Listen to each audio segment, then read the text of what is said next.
Hello, welcome students. Today we are going to look at Act 4, Scene 1, Merchant of Venice. The rest of the videos you can see on my channel. They have been made up regarding Act 3, Scene 1, Scene 2, Scene 3, Scene 4.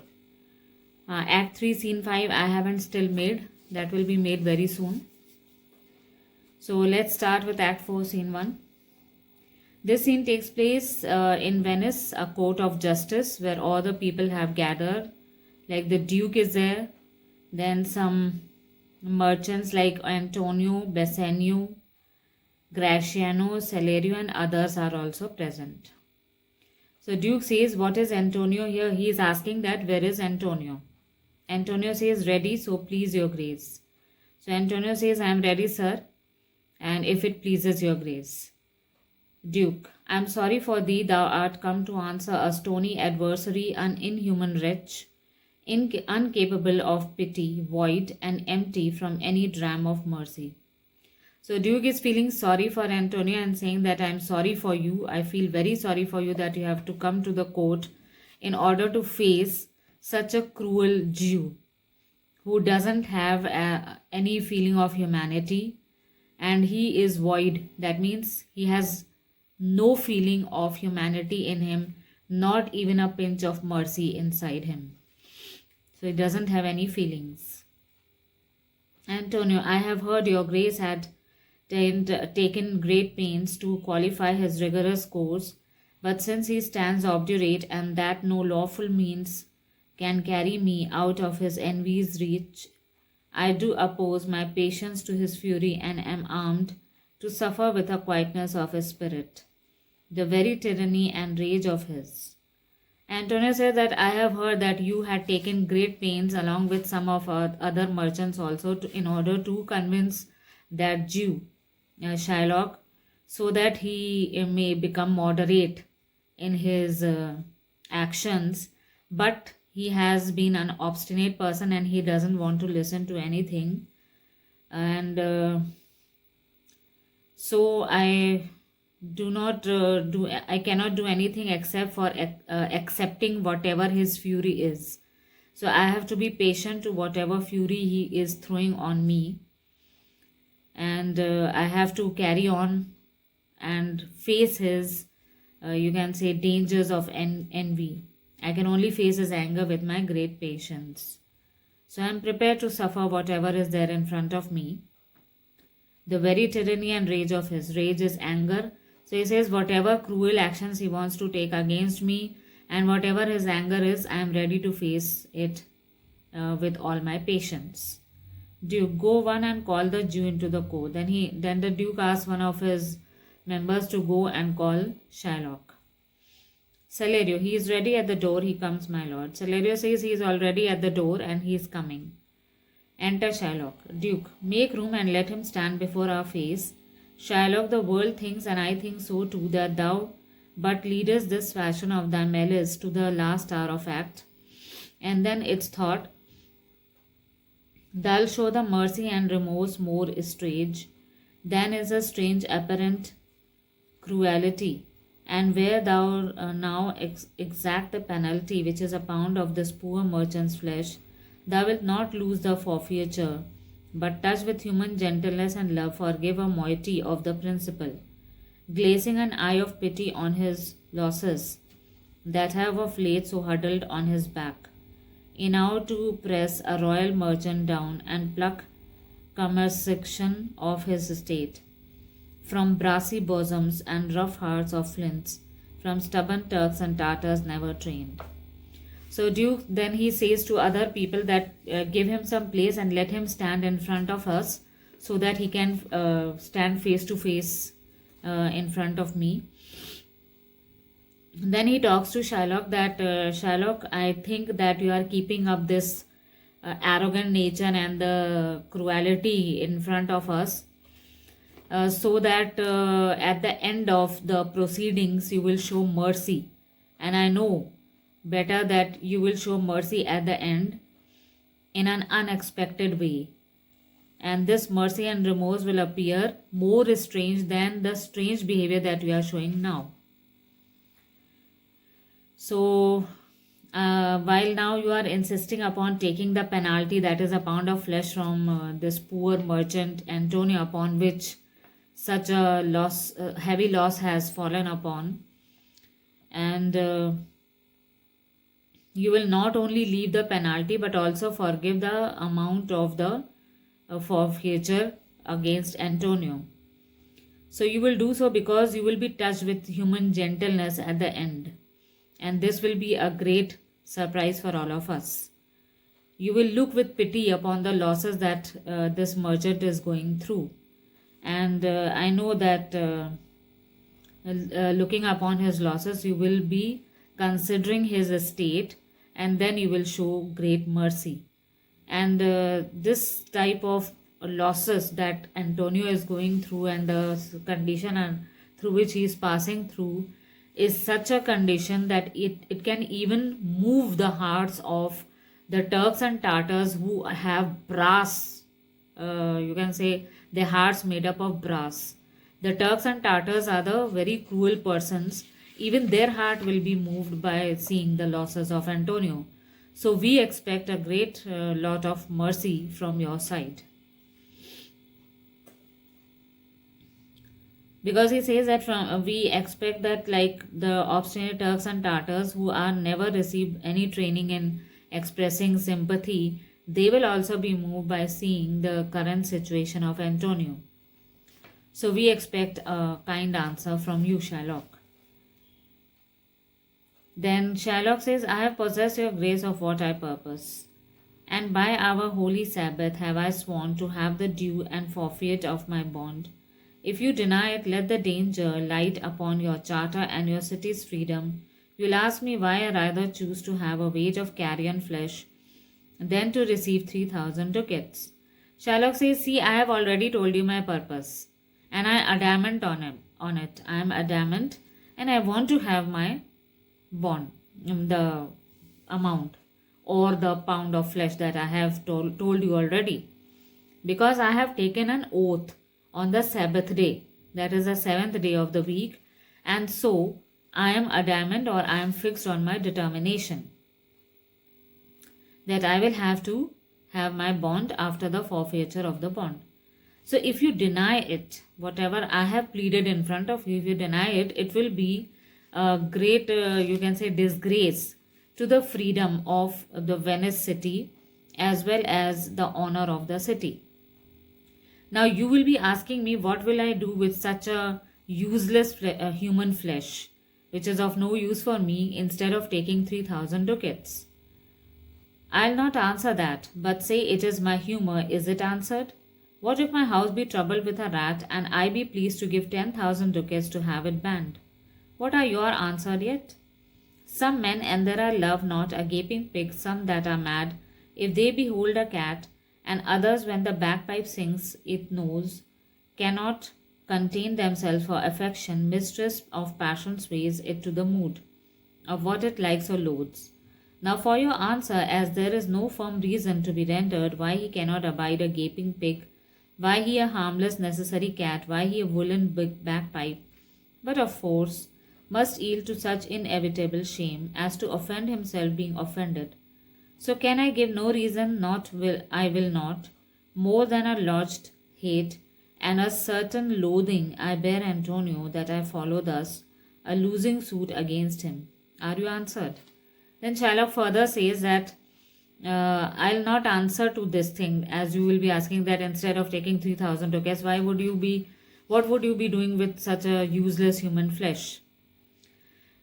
So I must tell you, if suppose my house is troubled with a rat and I give someone 10,000 ducats in order to get rid of that cat, do you have any concern with that?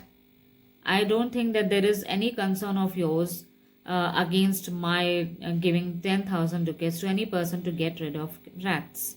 There are some people in the world who dislike many things. Like some, they feel like vomiting when they smell the gaping pig coming in front of them.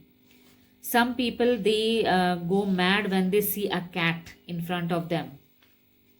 And some people, they even hold their ears when they cannot hear the sound of the bagpipe. And if they are asked that what is the reason, why do you dislike or hate such things, they will have no answer. They will say, I do not know, but I do not like such things. Similar is the case with me. I will not answer that why I am adamant to take the pound of flesh of Antonio. I do not think that I should answer that. And as to offend myself, I can give no reason, because neither am I prepared to give a reason for my action of fighting. This is a useless law against Antonio, except the permanent hatred. I have a permanent hatred towards Antonio, and so I am adamant to take the pound of flesh from him, as a bond has been forfeited. So, do you feel satisfied with your answer? Bassanio, this is no answer, thou unfeeling man, to excuse a current of thy cruelty. Bassanio says, this is not an answer to give against your actions that you are taking, and that to the actions of cruelty. And you are giving such an answer against your cruelty. Shylock, I am not bound to please thee with my answer. Shylock says, see, I am not bound to anyone to give the answer in order to please somebody. Whatever was there in my heart, I opened it up. Bassanio, do all men kill the things they do not love? Then Bassanio says, is it necessary for people to kill things which they do not love or which they do not like? Shylock, hates any man the thing he would not kill? Then Shylock says, does any man hate a thing which he would not like to kill? Bassanio, every offense is not a hate at first. Then Bassanio says, every feeling of anger or annoyance does not lead to the reason of hatred. Then Shylock, what wouldst thou have a serpent sting twice? Then Shylock says, okay, so you mean to say that if you are having an anger or annoyance towards a sting of a snake who bites you or who stings you 2 times, you will not kill that snake. Antonio, I pray you think thou question with the Jew. You may as well go stand upon the beach and bid the main flood bait his usual height. You may as well use question with the wolf why he hath made the ewe bleat for the lamb. You may as well forbid the mountain pines to wake their high tops and to make no noise when they fretted with the gusts of heaven. You may as well do anything most hard as seek to soften that than which what's harder his Jewish heart. Therefore I do beseech you, make no more offers. Use no farther means, but with all brief and plain conveniency, let me have judgment and the Jew his will. Then Antonio, he forbids Bassanio from fighting against or fighting with Shylock, and he says that I bid you or I forbid you, please do not fight with such a Jew, a cruel Jew, because there is no reason, or you can say there is no use of convincing this cruel Jew. You can go to the you can say banks of a river or a sea and ask the tides to lessen their height. They will accept your request. Or you can even ask the lion or the wolf that why he had made the young lamb cry for his mother, why the wolf had eaten up the mother of that lamb. You can even ask such questions from them. Or you can even go to the top of the mountains and ask the pine trees to stop swaying from here and there. All of such difficult tasks can be done easily. You can ask difficult things to be made softened rather than convincing the cruel and the stone-hearted Jew. So I request you not to make any more offers to him, and there is no use, because there is no use of making such efforts towards him who doesn't want to listen to anything. So let me have the judgment and let him have his pound of flesh. Bassanio, for thy 3,000 ducats, here is 6. Then Bassanio says to Shylock that instead of 3,000 ducats, I am offering you 6,000 ducats. Shylock, if every ducat and 6,000 ducats were in 6 parts and every part a ducat, I would not draw them. I would have my bond. Shylock says, even if you offer me the 6 parts of the 6,000 ducats, and even those 6 parts would turn into single ducats also, I will not accept it except for my bond. that I have asked Antonio to. Duke, how shall thou hope for mercy, rendering none? Then Duke says that if you are not showing mercy this at this time, then how will you expect mercy further in your life? Shylock, what judgment shall I dread, doing no wrong? You have among you many a purchased slave, which like your asses and your dogs and mules, you use in object and in slavish parts, because you bought them. Shall I say to you, let them be free, marry them to your heirs? Why sweat die under burdens? Let their beds be made as soft as yours, and let their palates be seasoned with such viands. You will answer, the slaves are ours. So do I answer you, the pound of flesh which I demand of him is dearly bought. It's mine, and I will have it. If you deny me, fie upon your law. There is no force in the decrees of Venice. I stand for the judgment. Answer, shall I have it? Then Shylock says, see, I am not doing anything wrong. So you cannot consider that I am doing something wrong. I want to have my judgment, and that is within the law that I want to have my judgment. Then he says that should I ask you that the slaves that you possess at your home, which you have brought, and you ask them to do the houseworks, you make them do every kind of hard tasks, and then if I ask you that please free them, let them free, and ask them to marry your daughters, and then give them soft beds to lie on, give them delicious foods in front of them, make them look as you are, give them all comforts of life, then what will you say? You will say that they are our slaves, we have bought them, you have nothing to do with them. Similarly, this pound of flesh has been dearly bought by me. Dearly means I have given every cost in order to buy this pound of flesh. And so it is mine. This flesh is mine. So you have no right to ask any question against this bond. I am just standing here to ask for justice. Will I have justice from you? Duke, upon my power that I may dismiss this court unless Bellerio, a learned doctor whom I have sent for to determine this, come here today. Duke says, well, I have a power that I can dismiss this kind of judgment or this kind of case. Until Bellerio, a learned doctor or a lawyer, is about to come, when he comes here, then only we can start with the proceedings of the court. Celerio, my lord here stays without a messenger with letters from the doctor, new come from Padua. Celerio says there's someone standing at the door or the entrance of the court with a letter from Dr. Bellerio, and he has come from Padua. Duke, bring us the letters, call the messenger. Duke says that let the messenger come in and show us the letter. Bassanio, good cheer, Antonio, what man courage yet? The Jew shall have my flesh, blood, bones, and all. Ere to shalt lose for me one drop of blood. Bassanio says, Antonio, you should be cheerful, because I am ready to give every part of my body in order to save you.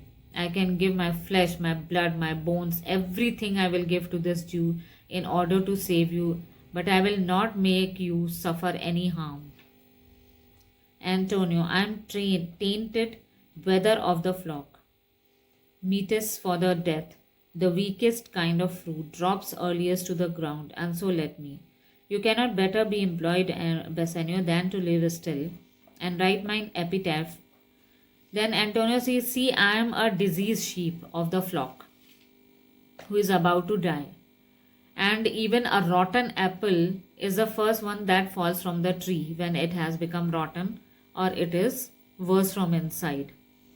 So you do not have to sacrifice your life for me. My death is about to be, it is, you can say, detriment. It is before me. My death is before me. The only thing that you have to do is that you have to live long and write an epitaph for me on my tomb. Epitaph is some inscription, something good written on the tomb of somebody who has been lying in the graveyard. Enter Nerissa dressed like a lawyer's clerk. So Nerissa enters in the form of a dressed up in the form of a lawyer clerk. Duke, come from Padua, from Bellerio. Then Duke says, you have come from Padua, Dr. Bellerio's. Nerissa, from both, my lord Bellerio greets your grace. She presents a letter. Nerissa says, yes, I have come from Dr. Bellerio from Padua, and this is a letter which he has given to give it to you. Bassanio, why dost thou whet thy knife so earnestly? Bassanio says, why are you sharpening your knife so earnestly at the sole of your shoes? Shylock, to cut the forfeiture from that bankrupt there. Shylock says, so that the knife becomes sharp enough in order to cut the pound of flesh from the heart of that of that bankrupt person, Antonio. Gratiano, not on thy soul, but on thy soul, harsh Jew. Thou makest thy knife keen, but no metal can, no not the hangman's axe bear half the nearness of the sharp envy. Can no prayers pierce thee? Gratiano says, you are not sharpening the knife on the sole of your shoes. Your heart from inside, your soul from inside is very much sharp. You are such a cruel or a harsh Jew that this you are trying to make the knife very sharp, but your soul inside is very sharp. Even the axe, the hangman means the one who executes a person when he is punished, like sentenced to death. So he says that your sharpness of soul is much sharper than the axe of that hangman. And this is because of the envy that you have towards Antonio. Can no pleadings, no requests move you from inside? Shylock, go none, that thou hast wit enough to make. Then Shylock says, no, not at all. No request can move me from my determination. And there are no words which your wisdom can find in order to convince me. Gratiano, oh, be thou damned, inexecrable dog, and for thy life justice be accused. Thou almost makest me waver in my faith to hold opinion with Pythagoras that souls of animals infuse themselves into the trunks of men. That currish spirit governed a wolf who hanged of man's human slaughter, even from the gallows did his fell soul fleet, and whilst thou lovest in thy unhallowed dam, infuse itself in thee, for thy desires and wolfish, bloody, starved, and ravenous. Gratiano says, you may go to hell, you merciless dog, and let justice be accused for allowing you to plead in front of the judge in such a way. And because of your cruelness, my faith towards God is shaking. It has shaken. It seems as if my faith is going away from the justice and from religion. But it reminds me of the Pythagoras theory. According to Pythagoras, the souls of the cruel people when they are hanged, or the cruel animals when they are hanged to death, they fly and go into the spirits of some other humans in order to make them cruel also from inside. So he says that while you were lying in the womb of your unholy mother, a wolf was hanged after slaughter, and the spirit of that cruel wolf had flown and it was infused into your soul when you were lying in the womb of your mother. And so that is why your character has become wolfish, bloodthirsty, and revengeful. Shylock, till thou canst rail the seal from off my bond, thou but offendest thy lungs to speak so loud. Repair thy wit, good youth, or it will fall to cureless ruin. I stand here for the law. Shylock says, see, your shouting cannot convince me to cancel my bond. Instead, in such a way of shouting, you will harm your lungs only. They will be infected. So it's better that you think in an intelligent way and be calm and composed, because I am determined on my bond. So I stand here for my justice. Duke, this letter from Bellerio doth commend a young and learned doctor to our court. Where is he? Now Duke says this letter is from Dr. Bellerio, who is introducing us to a young and a learned lawyer. Where is he? Nerissa, he attendeth here hard by. Nerissa says he is standing at the entrance. Duke, with all my heart. Some 3 or 4 of you go give him courteous conduct to this place. Meantime, the court shall hear Bellerio's letter. Duke says, I welcome him with all my heart. 3 or 4 of you go and just escort him here with great respect. Till then, we are going to read the letter of Bellerio. Now he reads the letter. Your grace shall understand that at the receipt of your letter, I am very sick. But in that instant that your messenger came in loving visitation was with me a young doctor of Rome. His name is Balthazar. I acquainted him with the cause and controversy between the Jew and Antonio the merchant. We turned over many books together. He is furnished with my opinion, which bettered with his own learning, the greatness whereof I cannot enough commend, comes with him at my importunity. To fill up your grace request in my study, I beseech you, let his lack of years be no impediment to let him lack a reverend estimation, for I never know so young a body with so old a head. So in the letter, the doctor said that when your letter had come for invitation to fight for the court, so at that time I was quite ill, but you were lucky that at that moment a young and learned lawyer was sitting with me, and when your servant had come to give me an invitation for this proceeding, I acquainted that learned doctor with the case against the Jew and the merchant Antonio, and then we together sat and turned over many books of law, and then we came to some conclusions. And my words are very much less. I cannot commend you more on the actions of this young lawyer. He is quite mature enough, though he is young in age. Do not look at his age, but he is quite learned, and he knows how to, and he knows about all the points of the case. So I request you that do not look at his youth, at his age of youth, but though he is young in age, but he has a brain of an old and a mature person. Then I leave him to your gracious acceptance, whose trial shall better publish his commendation. So Dr. Bellerio at the end is saying that I leave him, or you can say I assure you that if you will be kind enough to allow him to fight this case, you will know yourself that whatever words I have spoken, he will prove himself to be more qualified and more, you can say, virtuous than all the words that I have given you as a commendation. Now Portia enters as Balthazar and the Duke says, you hear the learned Bellerio what he writes, and there is the doctor come. Give me your hand. Came from your old Bellerio. I did, me lord. Then Duke says, okay, as we people know that Bellerio is commending us to a young lawyer. Then Portia comes in, then he says that give me your hand, you have come from Bellerio.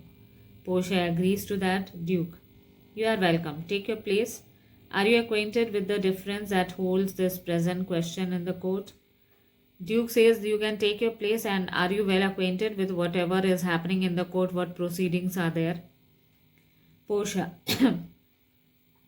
I am informed thoroughly of the cause, which is a merchant here and which the Duke. Portia says, yes, I have been informed thoroughly about the case. I know very well, but I want to know who is the Jew and who is the merchant. Duke, Antonio and old Shylock both stand forth. Then Duke points to both of them that this is Antonio and this is Shylock. Portia, is your name Shylock? Shylock, Shylock is my name. Portia, of a strange nature is the suit to follow, yet in such rule that the Venetian law cannot impugn you. As you do proceed, you stand within his danger, do you not? Portia says, your plea is quite strange, which has never been seen in the history of Venice. And yet, according to Venetian law, you cannot be even denied for whatever you have pleaded, and you are standing as a danger towards this merchant, aren't you? Antonio, so he says. Antonio says yes. He says that he wants to have the bond. Portia, do you confess the bond? Antonio, I do. Portia says, do you agree to give that bond? Antonio says, yes, I have to agree. Portia, then must the Jew be merciful? Then Portia says, I expect the Jew to be merciful in this case. Shylock, on what compulsion must I? Tell me that. Shylock says, but what is the reason that I should be merciful? Can you tell me the reason?